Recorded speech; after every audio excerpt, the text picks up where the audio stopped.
ओम पितृदेवाय नमः.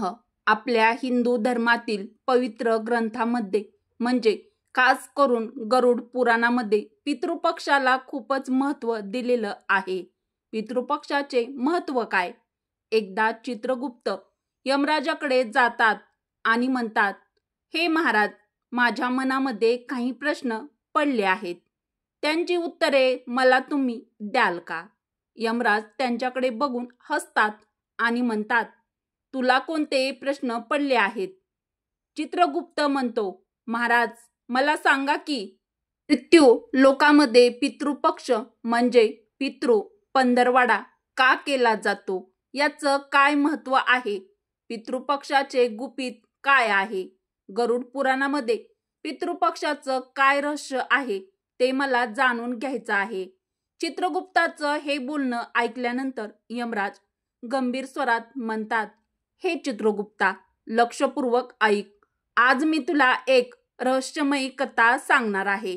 या कथेच्या माध्यमातून तुला समजेल पितृपक्षात नेमकं काय घडतं, पितृपक्षाचं गुपित काय आहे आणि त्यामध्ये कोणते रहस्य दडले आहे. यमराज चित्रगुप्तांना म्हणतात, पण हे चित्रगुप्त, तू लक्षात ठेव, ही कथा अर्धवट सोडू नकोस. शेवटपर्यंत ऐक. जर तुला पितराचं खरंच ज्ञान मिळेल आणि त्यांच्या आशीर्वादाची प्राप्ती देखील होईल. त्यामुळे ही कथा लक्षपूर्वक ऐक आणि शेवटपर्यंत ऐक. मध्येच कथा सोडून जाण्याची चूक करू नकोस. व्हिडिओमध्ये पुढे जाण्याआधी मित्रांनो, कमेंटमध्ये जय श्रीकृष्ण किंवा श्री स्वामी समर्थ नक्की लिहा. कारण अर्धवट ऐकलं तर ज्ञान अपूर्ण राहतं आणि अपूर्ण ज्ञान मनुष्याला नेहमीच भरकवतं. पितृपक्ष कथा. मोक्षधाम नगरामध्ये 2 भाऊ राहत होते. त्यांचे आई वडील मृत्यू होऊन खूप वर्ष झाली होती. मोठा भाऊ धनराज खूप श्रीमंत होता. त्याच्याकडे खूप जमीन जुमला जायदाद होती. लहान भाऊ रामराज मात्र गरीब होता. त्याच्याकडे तर रोजच्या खाण्यापिण्याचे सुद्धा वांदे होते. कसा बसा तो दिवस ढकलत होता. धनराजच्या पत्नीला संपत्तीचा खूपच गर्व होता. तर रामराजची पत्नी मात्र अत्यंत साध्या मनाची होती. अनंत चतुर्दशी झाल्यानंतर भाद्रपद महिन्याच्या वद्य पक्षात पितृपंधरवडा आला. तेव्हा धनराजच्या पत्नीने त्याला सांगितले की आता पितृपक्ष सुरू झालेला आहे, तर आपल्याला पितरांचं श्राद्ध केलं पाहिजे. तेव्हा धनराज म्हणाला, हे व्यर्थ कार्य आहे. त्यासाठी उगाच पैसा व वेळ खर्च करून काय फायदा? उगाच काहीतरी बडबड करू नकोस. परंतु त्याच्या पत्नीने त्याला समजावले, आपण जर पितृपक्षामध्ये पितरांना जेवू घातलं नाही तर आपल्याला गावातील लोक नावं ठेवतील. त्यामुळे आपल्याला पितृपक्षामध्ये पितरांना जेवू घातलंच पाहिजे. त्यात तिचा दुसरा हेतू देखील होता. तो म्हणजे आपल्या माहेरच्या लोकांना मेजवानासाठी आमंत्रित करण्याची ही संधी योग्य वाटत असल्याचे तिला वाटत होते. मग ती म्हणाली, तुम्ही कदाचित मला त्रास नको म्हणून असे म्हणत असाल, पण मला यात काही त्रास होणार नाही. मी रामराजच्या बायकोला बोलावून घेईल. दोघी मिळून सर्व कामं करून घेऊ. त्यानंतर तिने धनराजला आपल्या माहेरी निमंत्रणासाठी पाठवले. दुसऱ्या दिवशी तिने रामराजच्या बायकोला बोलावणे पाठवले. आपल्याला बोलावले म्हणून रामराजची पत्नी पहाटेच आली आणि कामाला लागली. तिने स्वयंपाक तयार केला. अनेक पदार्थ तिने केले. मग सर्व कामे उरकून ती तिच्या घरी आली.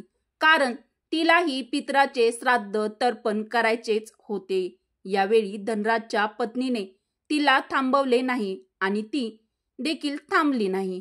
लवकरच दुपार झाली. पूर्वज जमिनीवर उतरले. धनराज रामराज यांचे पूर्वज आधी धनराजच्या घरी गेले. तेव्हा त्यांनी पाहिलं की त्यांच्यासाठी येथे काहीही नव्हतं. धनराजच्या पत्नीच्या घरचे म्हणजे माहेरचे लोक येथे जेवणामध्ये व्यस्त होते. पूर्वज निराश होऊन रामराजच्या घरी गेले. पण बिचाऱ्या रामराजच्या घरी तर काहीच नव्हते. 18 विश्व दारिद्र्य असणारा तो रामराज उदास बसला होता. त्यांना पूर्वजाच्या नावावर आगेयारी दिली होती.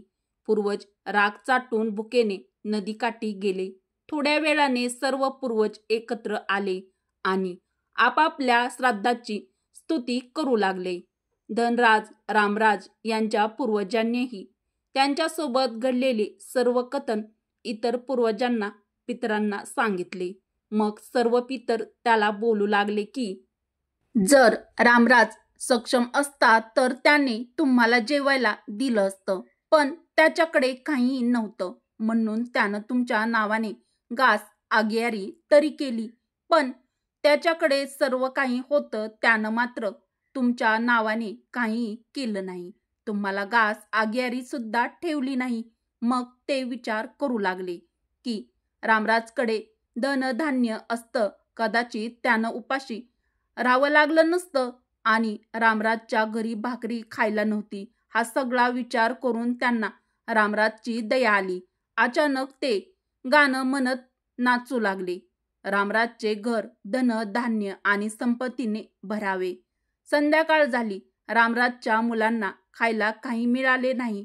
बिचारी पोरं रडत रडत आईकडे आली. त्यांनी आईला सांगितलं, आम्हाला खूप भूक लागली आहे, आम्हाला काहीतरी खायला दे.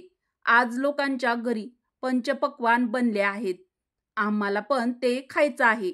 तेव्हा त्यांना टाळायचे म्हणून रामराजची बायको म्हणाली, जा, कुंड अंगणात उलटे ठेवले आहे, जे मिळेल ते वाटून खा. मुलंही आनंदाने तेथे पळत पळत गेली. मुलांना वाटलं की आईने खूप छान त्यांच्यासाठी काहीतरी खाऊ बनवलेला आहे. मुलं तिथं पोचल्यावर काय बघितलं की टाकी धनाने भरलेली आहे. ते आईकडे धावत धावत आले आणि सर्व काही आईला सांगितलं. अंगणात आल्यानंतर रामराजच्या पत्नीने हा सर्व प्रकार पाहिला. तेव्हा तिलाही आश्चर्याचा धक्का बसला. अशा रीतीने रामराज श्रीमंत झाला, पण पैसा मिळाल्यावर तो अहंकारी झाला नाही. दुसऱ्या वर्षी पितृपक्षाला श्राद्ध दिले. त्या दिवशी यमराजच्या पत्नीने 56 प्रकारचे पदार्थ बनवले. ब्राह्मणांना बोलावून श्राद्ध केले, भोजन केले, दक्षिणा दिली. सोन्या चांदीच्या भांड्यामध्ये भाऊ वहिनीला जेवण दिलं. त्यामुळे पूर्वज अत्यंत आनंदी व समाधानी होते. अशा पद्धतीने जे कोणी आपल्या पितरांसाठी दानधर्म करतात त्यांच्या जीवनातील सर्व दुःख दारिद्र्य निघून जाते. त्यांचे पितर म्हणजेच पूर्वज त्यांच्यावरती संतुष्ट होतात. आता कोणती कारणं आहेत त्यामुळे पितर नाराज होतात ती जाणून घेऊया. पूर्वजांनाही त्यांच्या वंशजांकडून आदर हवा असतो. धार्मिक मान्यतांनुसार जेव्हा एखादा प्रिय व्यक्तीचा मृत्यू होतो तेव्हा तो पितृदेवाचे रूप धारण करतो आणि त्याच्या वंशाचे रक्षण करतात. पण वंशांनी त्यांची पूजा केली नाही किंवा त्यांचा तिरस्कार केला तर त्यांना राग येतो, त्यांना वाईट परिणाम मिळतात. अशा परिस्थितीत ते सूचित करतात की पूर्वज त्यांच्यावर रागवले आहेत, म्हणजेच पितर त्यांच्यावर नाराज आहेत. Tip number 1. मुलांच्या सुखात अडथळे. असे मानले जाते की वडीलधारे म्हणजेच आपले पितर नाराज झाले असतील तर मुलांच्या सुखात बाधा येते. जर एक मूल असेल तर ते तुमचे प्रतिस्पर्धी असेल, तुम्हाला अडचणींचा सामना करावा लागेल. तर पूर्वज नाराज असल्याचं हे एक लक्षण मुख्य असू शकतं. 2. विवाहात अडथळे. असे मानले जाते की पितरांच्या नाराजीमुळे घरातील कोणत्याही मुलाचे लग्न होत नाहीत आणि विवाह जर झाला तरी वैवाहिक जीवनात अडचणींचा सामना करावा लागू शकतो किंवा लागतो. लक्षण नंबर 3.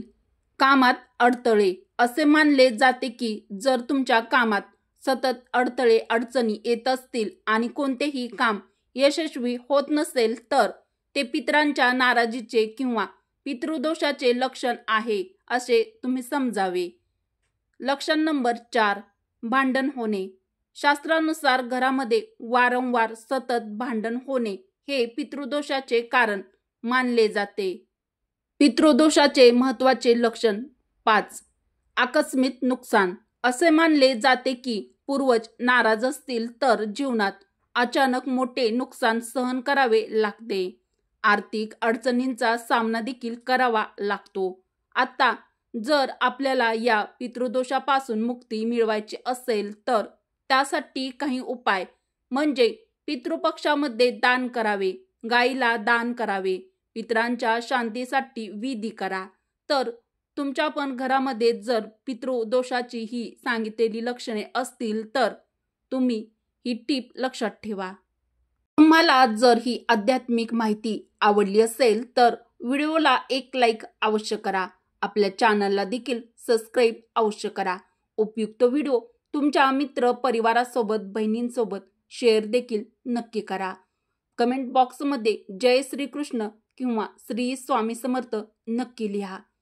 मित्रांनो, परत भेटू अशाच नवीन आध्यात्मिक माहितीसह व एका नवीन व्हिडिओसोबत. व्हिडिओ पूर्ण पाहिल्याबद्दल तुमचे मनापासून धन्यवाद.